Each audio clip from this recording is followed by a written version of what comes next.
pertemuan sesi ke-8 ini saya akan menjelaskan tentang go public dalam materi mekanisme dan transaksi di pasar modal. Tujuan dari sesi pembelajaran ini adalah untuk mengetahui tujuan dan manfaat go public, jumlah dan komposisi emiten go public, dan syarat-syaratnya untuk bisa go public. Tujuan dan manfaat go public sempat saya singgung di pertemuan ke-7.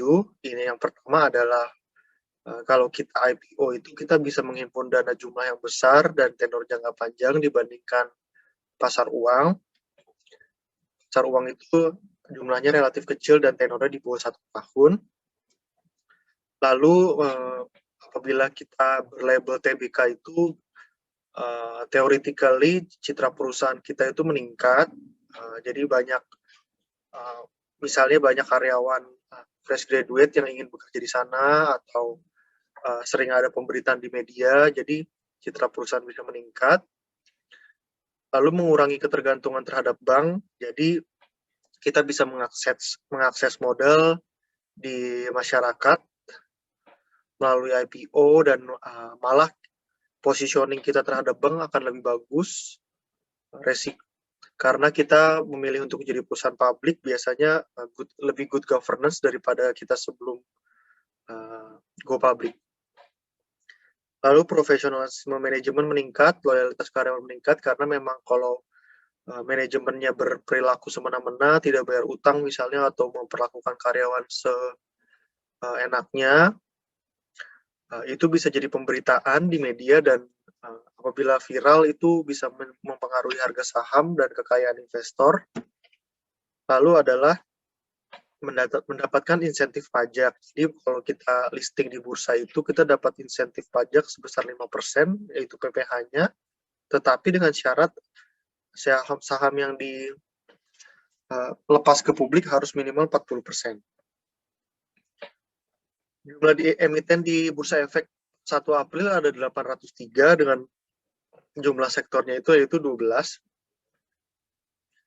Saat ini market cap terbesar yaitu adalah Bank BCA. Lalu untuk harga termahal saat ini, harga pasar yang paling tinggi yaitu Gudang Garam.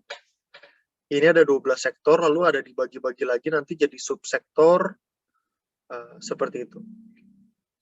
Lalu bagaimana cara kita syarat-syarat untuk bisa listing di bursa? Pertama-tama kita harus tahu dulu papan pencatatan sahamnya.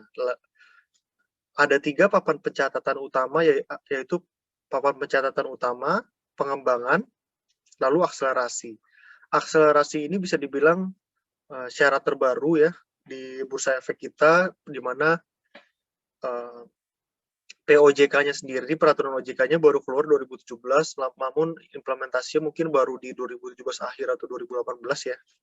Jadi sebelumnya itu hanya ada utama dan pengembangan. Syarat yang pertama adalah ketiga-tiganya, untuk masuk ke papan tiga-tiganya ini harus PT, tidak boleh CV, tidak boleh perorangan. Lalu operasionalnya, kalau mau masuk papan utama itu 36 bulan harus sudah beroperasi, 3 tahun. Kalau papan pengembangan itu 1 bulan, akselerasi sejak didirikan. Jadi memang papan utama ini bisa dibilang berisikan emiten-emiten yang sudah cukup mapan ya, dan sudah lebih dari 3 tahun. Lalu laba usahanya, bisa listing di papan utama 1 tahun terakhir sebelum listing itu harus sudah profit. Nah, kalau pengembangan itu boleh rugi, tapi dengan syarat proyeksi di tahun keduanya, start tahun keduanya itu harus sudah mulai laba. Nah, jadi sebelum kita listing di bursa itu memang kita harus presentasi dulu ke OJK. Jadi salah satunya adalah proyeksi keuangan. Untuk listing di pengembangan itu tahun kedua itu harus sudah mulai laba, meskipun ini masih estimasi. Nah, kalau yang akselerasi ini boleh rugi sampai tahun kelima, dan laba usahanya itu diproyeksikan start paling nggak tahun ke-6 maksimal ya. Nah, tentu ini bisa membantu perusahaan-perusahaan startup yang memang biasanya melakukan program rugi untuk beberapa tahun pertama supaya bisa mencapai valuation tertentu atau market cap tertentu sebelum bisa mendapatkan laba. Lalu laporan keuangan yang audit, yang emiten yang listing di papan utama harus 3 tahun ya audited laporan keuangannya. Paling nggak 2 tahunnya itu WTP. Nah, kalau yang pengembangan itu 12 bulan terakhir, 1 tahun terakhir harus WTP, sementara akselerasi juga 1 tahun, tapi atau apabila berdiri kurang dari setahun. Dengan opini WTP juga. Jadi untuk ini pengembangan dan akselerasinya itu sama syaratnya. Lalu aktiva berwujud itu kalau yang utama itu di atas 100 miliar ya. Ini cukup besar ya. Jadi memang yang bisa listing di papan utama ini perusahaan-perusahaan yang besar saja. Lalu kalau pengembangan itu lebih fleksibel, apakah dia itu punya aktiva berwujud bersih minimal 5 miliar atau ya, ini atau. Jadi kalau tidak punya, dilihat dari labanya. Labanya sudah lebih dari 1 miliar atau market cap-nya di atas 100 miliar. Nah, jadi ini adalah fleksibilitas yang ditawarkan atau sales-nya ya. Sales-nya di atas 40 miliar. Jadi ini adalah fleksibilitas di papan pengembangan, sementara kalau untuk akselerasi itu tidak ada syaratnya. Sekali lagi, papan akselerasi ini adalah barang baru di bursa kita untuk bisa menarik perhatian startup, tidak mesti startup teknologi ya, perusahaan-perusahaan yang baru berkembang yang tidak terkait dengan teknologi juga diharapkan bisa tertarik untuk mendapatkan dana di bursa efek melalui penerbitan equity.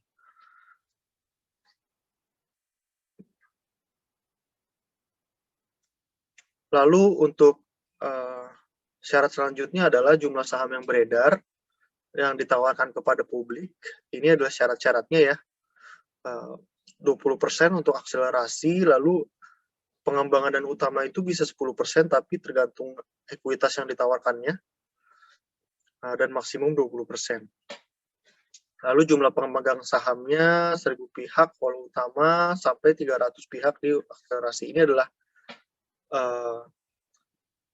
syarat-syarat atau kondisi-kondisi di mana perusahaan kita bisa ditempatkan di papan yang mana gitu ya.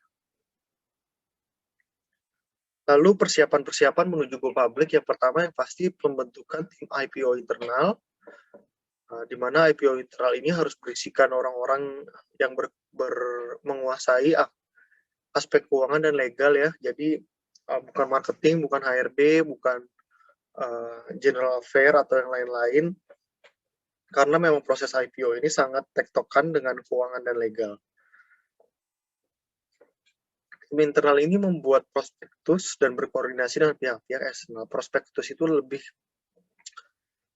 itu adalah produk utama dari persiapan go public ini, yaitu semacam company profile yang berisikan ratusan halaman biasanya ya, yang berisikan tentang apa tujuan perusahaan itu IPO, uang yang mau dipakai buat apa, pihak-pihak eksternal yang ditunjuk, dan bagaimana meyakinkan investor untuk bisa membeli saham di saat go public.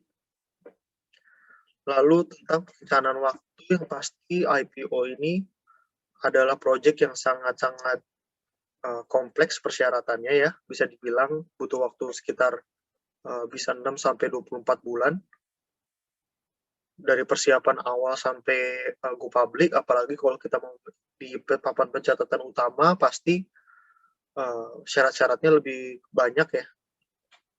Jadi memang tim IPO ini bertugas untuk bisa mengeksekusi program secepat-cepatnya dan seefisien mungkin.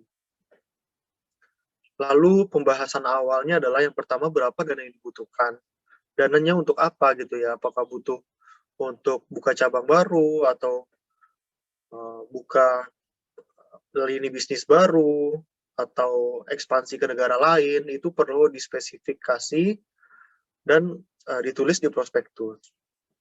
Lini bisnis apa yang akan di-go public, apakah perlu merger akuisisi, apakah anak perusahaan atau holding, sebelum melakukan IPO, lalu apakah ada perjanjian yang perlu di-amendment. Biasanya kalau kita ada perjanjian dengan bank, itu biasanya kita ada yang namanya covenant. Covenant itu biasanya berisikan syarat-syarat bisnis dalam menjalankan bisnis kita. Apabila ada corporate action yang materially signifikan, kita harus diskusi dengan bank atau minta persetujuan bank gitu ya. Nah, itu perlu di-amendment dulu. Lalu apakah ada permasalahan hukum? Jadi entitas-entitas itu bisa jadi sekarang itu lagi ada permasalahan hukum di pengadilan. Nah, apakah permasalahan hukum di pengadilan itu materially signifikan untuk persiapan IPO ini, dan itu kalau signifikan harus ditanggulangi secepat-cepatnya. Lalu, apakah perlu perubahan di resi atau komisaris? Ini adalah pertimbangan-pertimbangan awalnya. Jadi, lalu tunjukkan profesional eksternal. Jadi memang untuk IPO ini kita tidak bisa bikin prospektus aja, setelah itu langsung ke Bursa Efek atau OJK, tidak boleh. Kita harus ada pihak-pihak eksternal yang independen yang menilai kita. Yang pertama, menilai dan mendampingi kita. Nah, yang pertama ini adalah underwriter. Underwriter ini bertugas untuk mendampingi kita, mempersiapkan tawaran saham ke investor supaya saham kita itu laku pada saat penawaran perdana gitu. Ini itu biasanya perusahaan-perusahaan yang ada label sekuritasnya ya, misalnya Mandiri Sekuritas, BNI Sekuritas, BCA Sekuritas, Panin Sekuritas, seperti itu. Ikutan publik ya pasti, karena laporan keuangan kita itu harus diauditit sebelum listing. Lalu konsultan hukum untuk memeriksa legalitas kita dan case hukum kita, apakah diberikan pendapat hukum yang appropriate gitu ya, dan layak untuk listing. Notaris yang pasti akta kita akan berubah. Lalu penilai jika ini opsional ya, jika membutuhkan penilai independen untuk aset tetap kita, terutama tanah dan bangunan. Lalu biro administrasi efek untuk kepemilikan sahamnya, script tradingnya seperti apa. Nah, ini juga penting, proses yang tahap penting. Jadi memang kalau kita listing ibarat kepemilikan perusahaan itu sebuah kue ya. Ini adalah kepemilikan yang awal. Apabila kita mau, ini adalah bisa dibilang kepemilikan kue yang awal yang dimiliki oleh investor gitu. Nah, kalau kita mau go public, kepemilikan orang-orang yang investor-investor existing ini pasti akan terpotong. Ibaratnya kue ini pasti akan terpotong, lalu akan dibagikan ke publik ya. Nah, ini adalah yang harus dibahas saat RUPS sebelum IPO. Jadi yang pasti memperoleh persetujuan dulu untuk IPO dari seluruh pemegang saham yang memiliki kue tersebut, lalu mengadakan RUPS untuk seberapa besar potongan ini, ya. Lalu perubahan anggaran dasar dari PT tertutup menjadi PT terbuka, lalu menunjuk sekretaris perusahaan dan komite audit. Jadi sekretaris perusahaan dan komite audit ini adalah persyaratan sebagai perusahaan yang listing. Lalu mempersiapkan dokumen, jadi prospektus yang tadi saya bahas di syarat nomor 1, yaitu semacam company profile berisi ratusan halaman, kurang biasanya sih 200-500 halaman ya, yang saya baca itu berisikan 7 poin ini. Nah, prospektus tersebutlah ditujukan untuk meyakinkan OJK, meyakinkan Bursa Efek Indonesia, dan meyakinkan investor bahwa perusahaan saya ini bagus. Perusahaan kami ini bagus dan layak untuk listing di bursa. Yang selanjutnya adalah kita ke bursa, apabila nomor 5 itu sudah selesai, kita bawa dokumennya ke Bursa Efek Indonesia, lalu melakukan pendaftaran saham, dan melakukan perjanjian-perjanjian dengan Bursa Efek. Apabila disetujui, lanjut presentasi di OJK, mempresentasikan prospektus, lalu OJK akan mereview apakah ada yang perlu direvisi di prospektus tersebut, sampai mendapatkan persetujuan untuk listing. Lalu ini tahap terakhir, yaitu penawaran umum perdagangan pencatatan saham ya. Jadi penawaran perdana dilakukan selama 1-5 hari, distribusi saham